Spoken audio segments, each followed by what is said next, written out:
नारे से आखिर ममता बनर्जी को इतनी दिक्कत क्या है? दीदी को ये नारा आखिर प्यारा लगता क्यों नहीं? बिल्कुल, और चुनाव से पहले नारे संग्राम भी वहां पर छिड़ा हुआ है। तमाम नारे बंगाल की सियासत में दिलचस्प रहे हैं, चाहे एबार बांग्ला पार्लो श्यामला की बात हो, चाहे तो मां माटी मानुष की बात हो। बंगाल में नारे अहम भूमिका निभाते रहे हमेशा से वहां की सियासत में, और कटाक्ष के तौर पर वहां पर नारों का इस्तेमाल किया गया है। तो दीदी को राम नाम से चिढ़ क्यों है, ये भी बड़ा सवाल बना हुआ है, क्योंकि जब भी राम का नाम आया ममता गुस्से में दिखाई दी, नाराजगी भी उन्होंने बार बार जताई, और कल ये तलखी इतनी ज्यादा बढ़ गई कि ममता बनर्जी मंच से छोड़कर नीचे आ गई। हालांकि राम नाम में क्या गलत है, ये बड़ा सवाल है, और लगातार ममता इसे लेकर सवालों के घेरे में रही हैं कि आखिर ममता को राम नाम से परहेज क्यों है।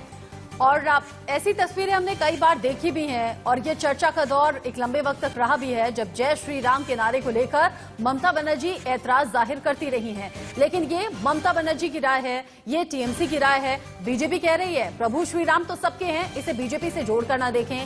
बाकी पार्टी क्या कुछ रिएक्शन दे रही है, एक बार सुनिए। नहीं, मुझे समझ में नहीं आता जय श्री राम में ऐसी क्या बुराई है, और ममता जी क्यों चिढ़ती है जय श्री राम से। और मैं समझता हूँ उनके सम्मान में जय श्री राम बोला गया, तो खड़े हुई लोगों ने जय श्री राम बोला, प्रधानमंत्री खड़े हुए लोगों ने जय श्री राम बोला, प्रहलाद पटेल खड़े हुए लोगों ने जय श्री राम बोला, तो वो जय श्री राम से क्यों चिढ़ती है। देश में हर कोने में, हर जगह में, हर प्रोग्राम में जय श्री राम होता है आज, और बंगाल में जो कभी नहीं होता था, उन्हीं के कारण आज लोग और गुस्से में आकर के इसको एक मैंने चैलेंज के रूप में लिया है, क्योंकि जय श्री राम बोलने से यहाँ गाली खाना पड़ता है, जेल में जाना पड़ता है।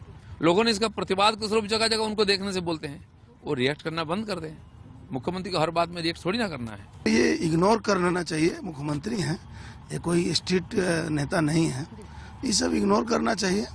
और एक मुख्यमंत्री की जो गरिमा, चीफ मिनिस्टर को ऐसा नहीं करना चाहिए। ये तो मैं समझता हूँ खुद का अपना गरिमा को नष्ट किया, और नेताजी का प्रोग्राम को इस ढंग से व्याख्यान करना उचित नहीं था। तो राम नाम पर ममता का गुस्सा फूटा, इससे वो कई लोगों के निशाने पर आ गई। हरियाणा के गृह मंत्री अनिल विज का सीएम ममता पर तीखा हमला। उन्होंने कहा कि ममता भाषण न देने पर आखिर विफल क्यों गई। अनिल विज ने कहा जय श्री राम कहने पर सांड की तरह ममता भड़क जाती हैं। ममता बनर्जी जिस तरीके से गुस्से में नजर आई, उसको लेकर तमाम बीजेपी के लीडर्स अब एक के बाद एक ट्वीट कर रहे हैं, बयानबाजी कर रहे हैं, और कह रहे हैं जय श्री राम से आखिर दिक्कत ममता बनर्जी को क्यों है। क्या जाति विशेष को, क्या धर्म विशेष को खुश करने की कोशिश है? क्या अल्पसंख्यकों को खुश करने के लिए ममता ये नीति अपना रही हैं? क्योंकि ममता बनर्जी जब विक्टोरिया मेमोरियल के मंच पर भाषण देने पहुंची तो वहां नारेबाजी शुरू हो गई। अब हम स्वागत करना चाहेंगे माननीय मुख्यमंत्री ममता बनर्जी का मंच पर।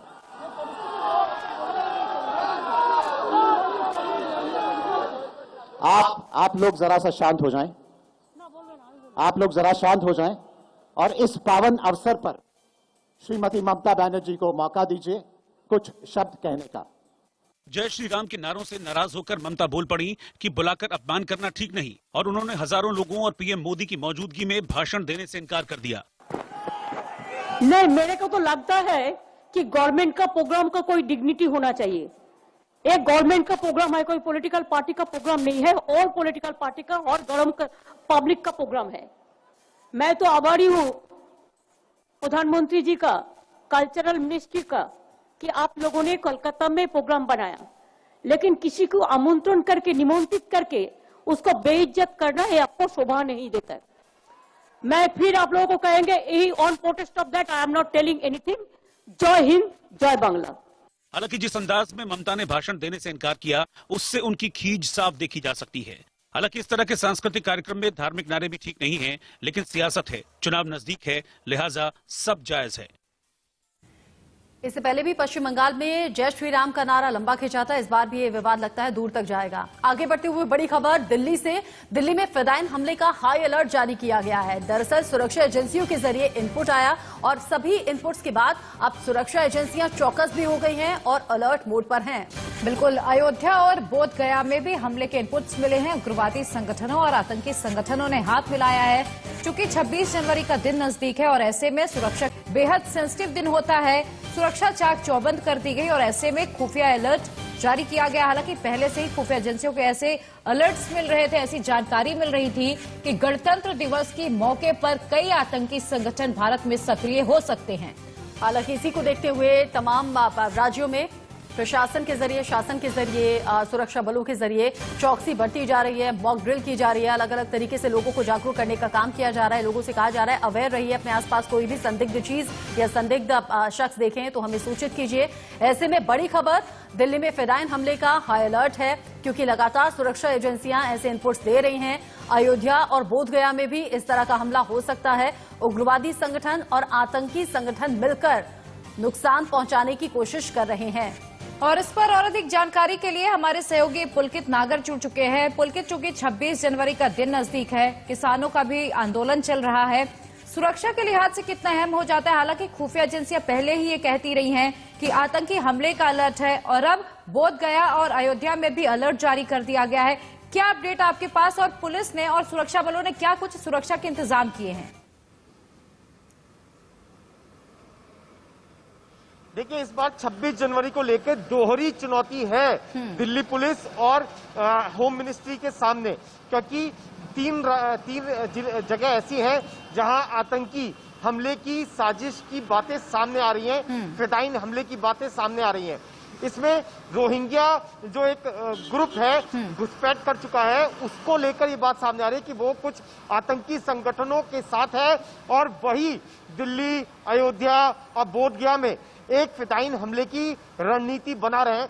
उसी के लिए आप देख सकते हैं कि कितना चाक चौबंद बंदोबस्त दिल्ली पुलिस की तरफ से किया गया है 26 जनवरी को लेकर। अब जब आप दिल्ली के अंदर दाखिल हो रहे हैं तो हर वाहन पर कुछ इस तरीके से नजर रखी जा रही है कि ताकि कोई भी अप्रिय घटना को होने से पहले रोका जा सके। आपको याद होगा, पिछले कुछ महीनों के अंदर दिल्ली पुलिस ने कई ऐसे लोगों को गिरफ्तार किया है जो अवैध हथियारों के साथ दिल्ली में घूम रहे थे। दोहरी चुनौती दिल्ली पुलिस के सामने इस बार इसलिए भी हो जाती है कि किसान आंदोलन चल रहा है, किसानों की आड़ लेकर कोई संगठन दिल्ली को अपना निशाना ना बना ले, इसलिए दिल्ली पुलिस ज्यादा अलर्ट पर है। जी, और इस तरह का इनपुट लंबे वक्त से मिल रहा है और इसीलिए दिल्ली पुलिस लगातार ये कोशिश कर रही थी कि ट्रैक्टर परेड ना निकाली जाए। किसान आंदोलन के बीच में घुसकर कुछ असामाजिक तत्व नुकसान पहुंचा सकते हैं किसानों को भी, और साथ ही साथ सुरक्षा भी खतरे में हो सकती है। बहुत शुक्रिया पुलकित ने तस्वीरें भी दिखाई। जगह जगह चेकिंग अभियान चल रहा है।